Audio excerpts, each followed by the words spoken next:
I'm sure that this is a relief for your organization, the arrest of this 11th person. Good afternoon, Michelle, and thanks for having me. It is a relief indeed. If you may recall, I appealed to the suspect last week to hand herself over to the police. And this appeal was motivated by nothing but for the fact that she's innocent until proven otherwise. And it is only an appropriate forum, in this instance the court, which can determine whether she's guilty or not. And it does not help anybody, herself, those around her, and the organization if she runs away from the police, because that may have an implication in terms of the bail application. I suppose the most worrying thing now, Paseka, is that of these 11 people who have now been arrested in connection with this multi-million rand fraud scheme, 8 of them are SASSA officials. What does that say about your internal controls? It is very much concerning, Michelle, but I can just simply tell you that SASSA has got 4,000 officials, and out of 4,000 officials, 8 of them have been identified as alleged fraudsters, because now they are still suspects.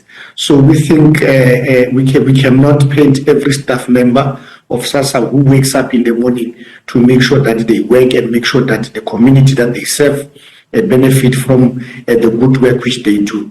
So I think we may need to be cautious in terms of how we come to a particular conclusion. But it is, I must confirm and agree with you, that it's extremely concerning.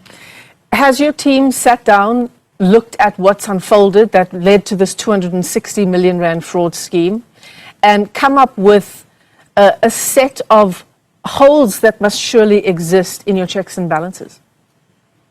No, not true. I think the fraud management unit of SASSA came to ESCO and presented their plan. Hence, you see that there is progress with regard to this matter.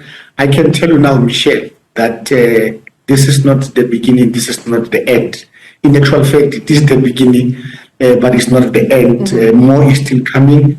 They have identified that they need to go all over the country and zoom into certain offices where they suspect that fraudulent activities are taking place. But secondly, Michelle, because I don't have a legal background, I become extremely uncomfortable, or I have to be extremely diplomatic in terms of how I present this particular progress, because tomorrow I don't want to say certain things here on TV and I'm then dragged to court, because, you know, South Africans, everything that you do, they run to court. So I need to make sure that the information which I give to the public through the newsroom, it is very much protected, and it makes sure that it does not backfire and we find ourselves wanting. I'm sure that this is a relief